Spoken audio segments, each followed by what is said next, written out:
வணக்கம். இலங்கை செய்திகளுக்காக நான் ஹரிணி. முதலில் தலைப்புச் செய்திகள். தமிழக முதல்வர் ஸ்டாலினுடன் பேசி முடிந்தால் கடற்றொழில் பிரச்சினையை தீர்த்து வைக்கட்டும் என ஸ்ரீதரன் எம்பிக்கு விடுக்கப்பட்டுள்ள சவால். இலங்கையில் நடக்கும் ஊழல்களை ஒழிக்க ஜனாதிபதி அனுரவுடன் கைகோர்த்துள்ள சீனா. இலங்கைக்கு தீவிர கண்காணிப்பை பலப்படுத்தியுள்ள பொது பாதுகாப்பு அமைச்சு. இனி விரிவான செய்திகள். வடக்கு மாகாண கடற்றொழிலாளர்கள் கூட்டுறவு சங்கங்களின் சம்மேளனத்தின் உபதலைவர் பிரான்சிஸ் ரட்னகுமார் ஸ்ரீதரன் எம்பி முடிந்தால் ஸ்டாலினுடன் பேசி கடற்றொழிலாளர் பிரச்சினையை தீர்த்து வைக்கட்டும் என சவால் விட்டுள்ளார். தற்போது எமது கடற்றொழில் அமைச்சராக உள்ள சந்திரசேகரன் அவர்களுக்கும் தமிழ் நாடாளுமன்ற உறுப்பினர்களுக்கும் முதலமைச்சர் ஸ்டாலினுடன் கதைப்பதற்கு நல்ல ஒரு சந்தர்ப்பம் கிடைத்தும் அவர்கள் அதனை சரியாக பயன்படுத்தவில்லை.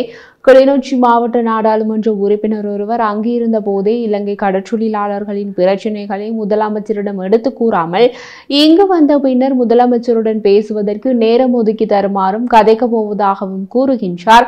தமிழக முதலமைச்சர் மு.க.ஸ்டாலினுடன் கதைப்பதற்கு கடந்த காலத்தில் கடற்றொழில் அமைச்சராக இருந்த டக்ளஸ் தேவானந்தாவிடமும் கோரிக்கை முன்வைத்தோம்.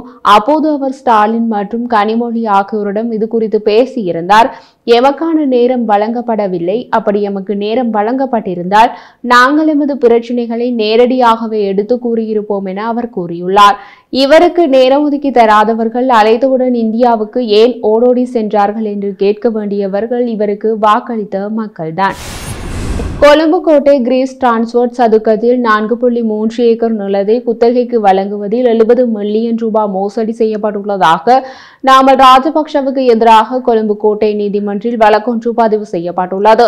தற்போதைய அமைச்சர் வசந்த சமரசிங்க நாடாளுமன்ற உறுப்பினராக இருந்த காலத்தில் இதற்கான முறைப்பாட்டை மேற்கொண்டிருந்தார். நாமல் ராஜபக்ஷவுக்கு இந்த வழக்கில் பிணை வழங்கப்பட்டுள்ளது. இந்த வழக்கின் விசாரணைக்கு எடுத்துக் கொள்ளப்பட்ட போது வழக்கின் ஆவணங்கள் நகல் பிரதிகளா அல்லது சான்றுக்குட்படுத்தப்பட்ட பிரதிகளா என்பதை பரிசோதிக்க அனுமதிக்குமாறு குற்றப்புலனாய்வு காவல்துறையினர் நீதிமன்றில் வேண்டுகோள் விடுத்தனர்.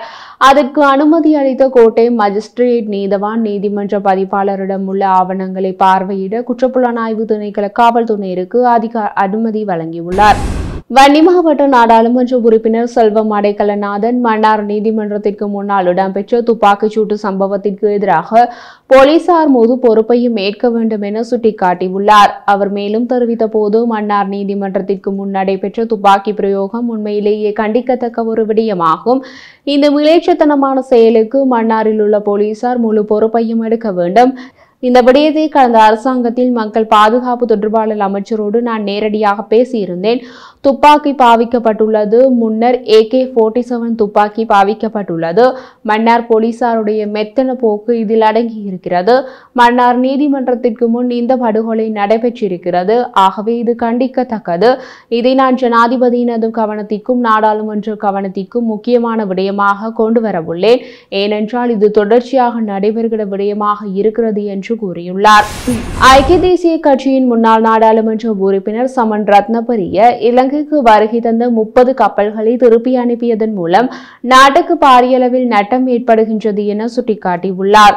துறைமுகத்திற்கு வரும் கப்பல்களை பரிசோதனை செய்ய விடுவிக்க முடியாத நிலை அரசாங்கம் தள்ளப்பட்டிருக்கிறது.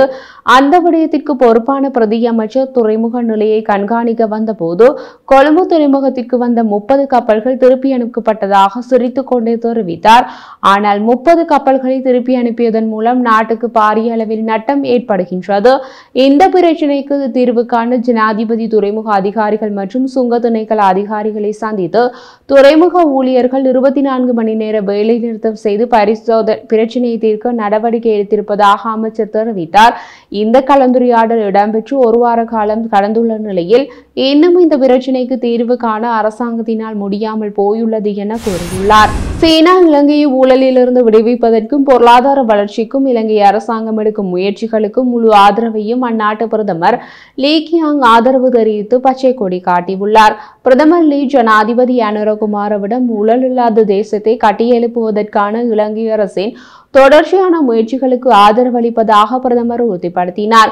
வறுமையை ஒழிப்பதற்கும் நாடு முழுவதும் டிஜிட்டல் மயமாக்கலை ஊக்குவிப்பதற்கும் இலங்கையின் வளர்ச்சியில் முக்கிய பங்கு வகித்து வரும் சீனா அரசாங்கத்திற்கும் அந்நாட்டு மக்களுக்கும் தொடர்ந்து அளித்து வரும் ஆதரவிற்கு ஜனாதிபதி நன்றியை தெரிவித்தார். நீண்டகால இருதரப்பு உறவை வலுப்படுத்துதல், முதலீடுகளை வளர்ப்பது, கலாச்சார பரிமாற்றங்கள், வர்த்தக மற்றும் அரசியல் ஒத்துழைப்பை விரிவுபடுத்துதல் உள்ளிட்ட பல்வேறு தலைப்புகளில் இந்த சந்திப்பு இடம்பெற்றது. இலங்கை கணினி அவசர செயற்பாட்டு பிரிவு பணம் வழங்குவதாக கூறி கையடக்க தொலைபேசிகளில் வரும் குறுஞ்செய்திகள் மற்றும் தொலைபேசி அழைப்புகளை கண்டு ஏமாற வேண்டாம் என பொதுமக்களுக்கு எச்சரிக்கை விடுத்துள்ளது. போலியான தொலைபேசி அழைப்புகளை மேற்கொண்டு பணம் வசூலிப்பவர்கள் குறித்து தகவல் கிடைக்கப்பெற்றுள்ளன. இந்த நாட்களில் பொதுமக்களின் கையடக்க தொலைபேசிகளுக்கு போலி செய்திகள் வரக்கூடும். இதன் மூலம் நீங்கள் பரிசு தொகையை வென்றதாக கூறலாம். பல்வேறு சலுகைகள், வீட்டிலிருந்து வேலை செய்யும் வாய்ப்புகள், வெளிநாட்டு வேலை வாய்ப்புகள் போன்றவற்றை பற்றிய செய்திகளை நீங்கள் பெறலாம். இதுபோன்ற செய்திகள் மூலம் உங்கள் தனிப்பட்ட தகவல்களை அவர்கள் கோரலாம்.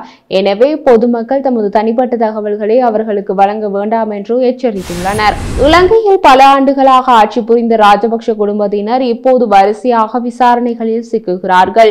இப்போது விசாரணைக்கு அழைக்கப்பட்டுள்ளார். முன்பு இலங்கையிலிருந்து தப்பியோடி இப்போது இலங்கையில் வசிக்கும் முன்னாள் ஜனாதிபதி கோட்டபாய ராஜபக்ஷ. அவர் மீது பல அரசியலற்ற விளங்கமான குற்றச்சாட்டுகளும் இருக்கும் என்று தெரிய வருகிறது.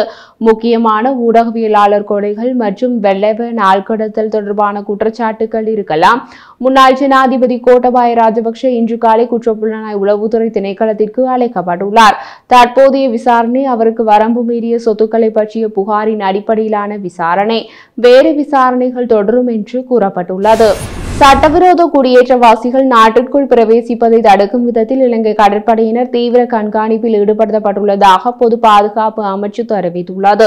சுமார் 1 லட்சம் சட்டவிரோத குடியேற்றவாசிகள் இலங்கைக்கு நகர்த்துவதற்கு சதி செய்யும் சக்திகளின் அறிகுறிகள் இருப்பதாக பொது பாதுகாப்பு அமைச்சர் ஆனந்த விஜயபால நாடாளுமன்றத்தில் கூறியதை அடுத்து இந்த தகவல் வெளியாகியுள்ளன.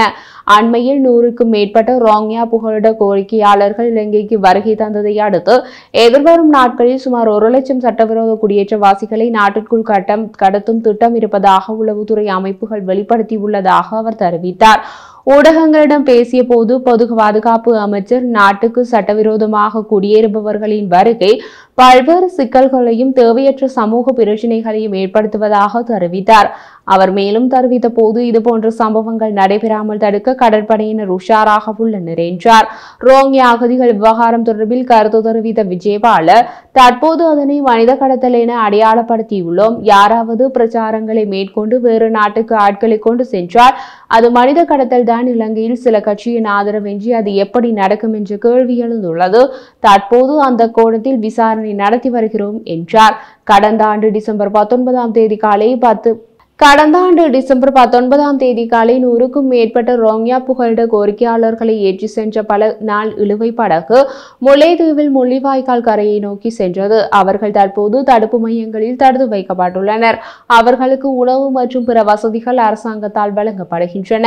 அவர்கள் கடற்படையினரால் திருகோணமலை துறைமுகத்தில் உள்ள ஆஸ்ரப் ஜெட்டிக்கு அழைத்து செல்லப்பட்டு 2024 டிசம்பர் 20ஆம் தேதி திருகோணமலையில் தரையிறங்கினார்கள். புகலிட கோரிக்கையாளர்கள் ஆரம்பத்தில் அரசு அதிகாரிகள் மற்றும் அரசு சார்பற்ற நிறுவனங்களால் பராமரிக்கப்பட்டு திருகோணமலையில் உள்ள ஜமாலியா பள்ளியில் தங்க வைக்கப்பட்டனர். இதனையடுத்து அவர்கள் திருகோணமலை நீதிமன்ற நீதவான் முன்னிலையில் ஆஜர்படுத்தப்பட்டனர். தஞ்சம் கோரி இலங்கை வந்ததாக அகதிகள் நீதிமன்றில் விளக்கம் அளித்தனர்.